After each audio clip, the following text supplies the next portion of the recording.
Damos início ao programa Anatomia do Poder, hoje tendo como convidado especial um particular amigo, o secretário Rubens Rizek, da Secretaria de Justiça do maior município do Brasil, que é o município da cidade de São Paulo, cuja população corresponde a muitos países do mundo. Eu sou professor catedrático da Universidade do Minho, em Portugal, e Portugal tem uma população menor que a cidade de São Paulo. É exatamente essa dimensão do nosso secretário de Justiça, daquele que tem que enfrentar todos os problemas do município, não só orientando internamente o município, mas defendendo o município externamente. Vamos conversar, portanto, com o meu amigo, o secretário Rubens Rizek, que é uma autoridade na matéria, já com uma grande experiência no poder público, porque, embora agora esteja na Secretaria de Justiça, já exerceu outras secretarias de Estado, inclusive muito mais tranquilas do que aquela que no momento está à frente. Meu caro Rubens, você sabe que no nosso programa nós nos tratamos com qualquer intimidade por você, principalmente com um elemento como o amigo que exerce essa função de grande responsabilidade e tem um profundo conhecimento de direito. Rubens, eu queria, em primeiro lugar, para que o nosso telespectador conhecesse o que é a Secretaria de Justiça de São Paulo, do município de São Paulo, que você me dissesse um pouco qual é a estrutura da Secretaria e, ao mesmo tempo, quais são os seus projetos, já que você assumiu a Secretaria há muito pouco tempo. Bom, muito obrigado, professor Ives Gandra. É uma honra estar aqui contigo, uma referência para todos nós do direito, realmente um baluarte aí, não só do conhecimento acadêmico, do conhecimento prático, mas de postura, elegância, ética, que para nós todos baliza muito e eu procuro me espelhar muito na sua história, na sua linda história de contribuição para o nosso Brasil. É uma honra estar aqui contigo. Muito obrigado pelo convite. Mais velho. Muito obrigado pelo convite. Olha, de fato eu acabei de assumir, né, hoje faz 40 dias que nós estamos lá à frente da Secretaria de Justiça do município.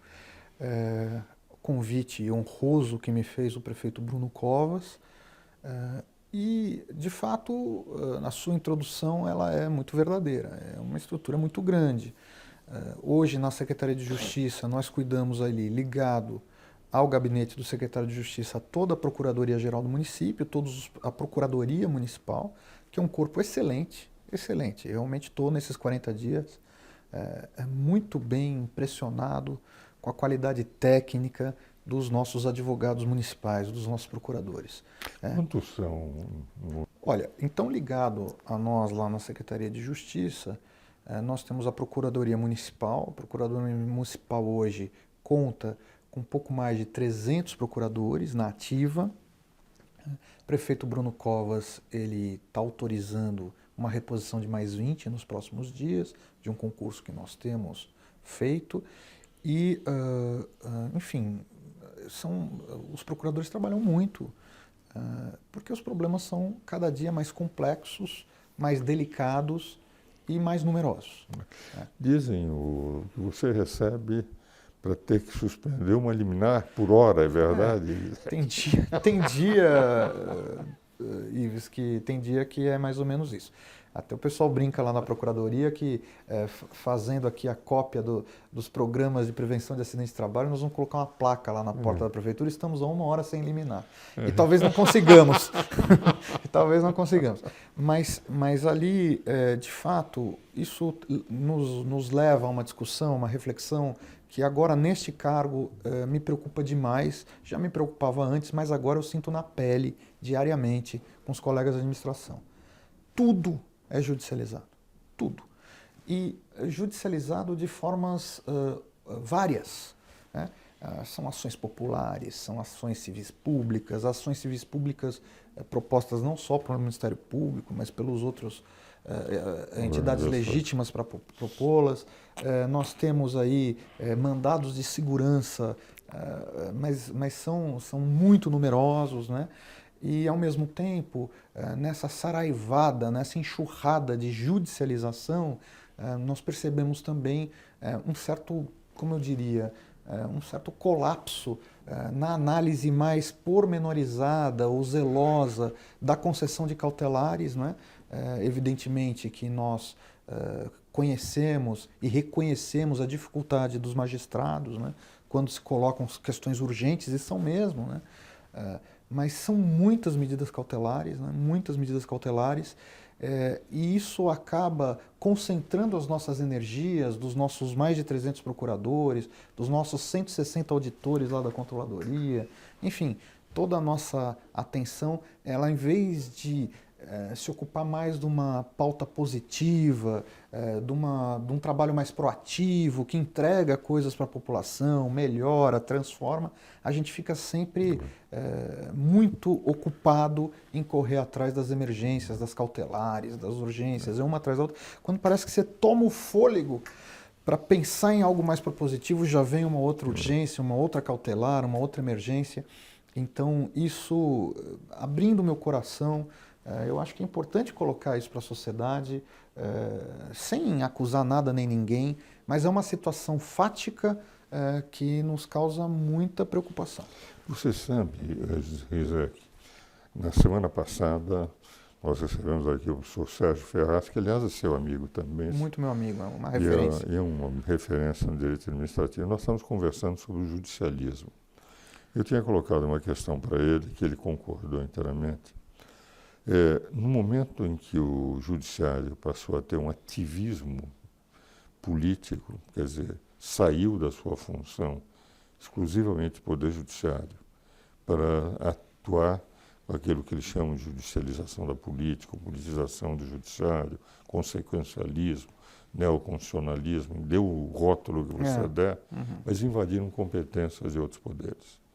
A partir daí, cada vez que nessa luta democrática alguém fica derrotado no poder competente, por exemplo, no legislativo, a minoria, qualquer decisão da maioria, judicializa, vai ao judiciário, porque já que o judiciário abriu essa porta... E paralisa. Né? E paralisa. Ora, isso levando também para os jornais, para a população, nós passamos a ter, por exemplo, os governos de Estado. Eles estão, todos eles, eles devem ter a mesma coisa em relação ao município, digamos, as ações judiciais contra o SUS. Pessoas que têm dinheiro, entram em juízo querendo receber medicações caríssimas, porque esses cidadãos podem entrar em juízo. O povo que precisa, que não sabe disso, o dinheiro que é para essa elite que entra em juízo deixa de ser adotado para aqueles que realmente precisam. É isso mesmo, uma distorção grave. Então, isso eles têm que reagir.